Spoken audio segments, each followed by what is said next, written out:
बदलती रहती हैं, कैलेंडर बदलते रहते हैं, लेकिन कुछ तारीखें हैं इतिहास के पन्नों में स्वर्णिम अक्षरों में दर्ज हो जाती हैं हमेशा हमेशा के लिए।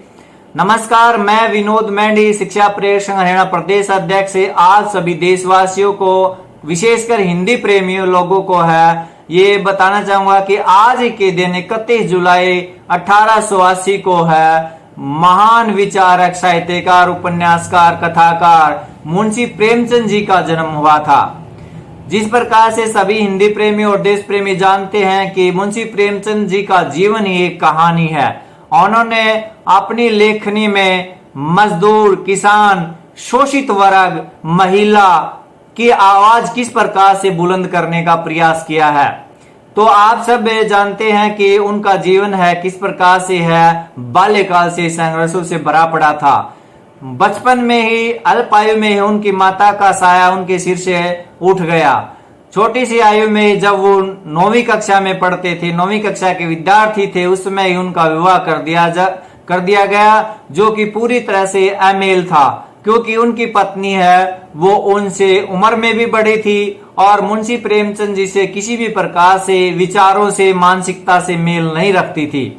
तो वो उसका जो वैवाहिक जीवन है वो भी सफल नहीं हुआ और एक दिन उसकी पत्नी है रूठ करके मायके चली गई। लेकिन मुंशी प्रेमचंद जी ने अपनी जिस प्रकार की जो जीवन चल रहा था, संघर्षों से बड़ा पड़ा था, उसको आगे बढ़ाया और वो अपने ससुराल नहीं गए।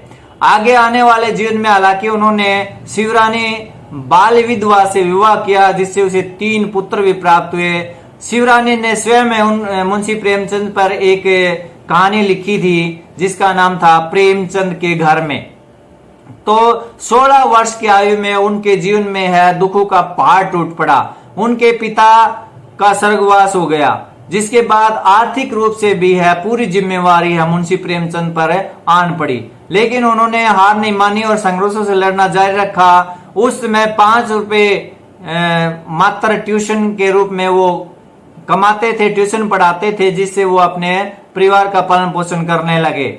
1901 में आने वाले समय में उनका जो साहित्यिक जीवन है वो प्रारंभ हुआ और उस समय उन्होंने है सोजे वतन, जिसका अर्थ होता है राष्ट्र का विलाप, कहानी संग्रह आरंभ किया। उसमें उन्होंने 5 कहानियां लिखी, लेकिन वो कहानियां देश प्रेम से भरी हुई थी, राष्ट्र की भावना लोगों में जगाने के लिए प्रेरित करने वाली थी। तो अंग्रेजों ने वो रास नहीं आए और उनकी जो सारी कहानियों की प्रतियां थी वो जला दी और आजीवन के लिए है जो नवाब राय नाम से लिखते थे, जिनको ये नाम उनके चाचा जी ने दिया था, प्रतिबंध लगा दिया कि वो लिखेंगे नहीं। लेकिन उन्होंने हार नहीं मानी और आने वाले समय में 1909 में के बाद जिस प्रकार से उन पर प्रतिबंध लगा था, तो उन्होंने अपना नाम बदल करके मुंशी प्रेमचंद के नाम से हिंदी में लिखना प्रारंभ किया और हिंदी में उनकी पहली कहानी थी बड़े घर की बेटी। इसके अलावा हिंदी में उन्होंने 300 से अधिक कहानियां और 1.5 दर्जन से अधिक उपन्यास लिखे, जो एक से एक बढ़ करके हैं, जैसे कि गोदान, कर्मभूमि, रंगभूमि, सेवा सदन उपन्यास थे ये, और कहानियां जैसे पंच परमेश्वर है, बड़े घर की बेटी है, नमक का दरोगा है, आदि अनेक 360 से अधिक कहानियां लिखी, जो एक से एक बढ़ करके कहानी है।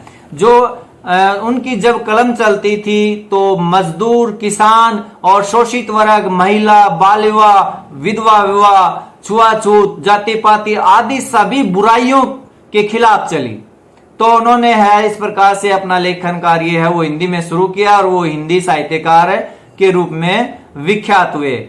1920 में जब असहयोग आंदोलन चला तो महात्मा गांधी के आह्वान पर वो उस आंदोलन से प्रभावित हुए और देशभक्ति से प्रेरित होकर के है 1922 में उन्होंने नौकरी छोड़ दी।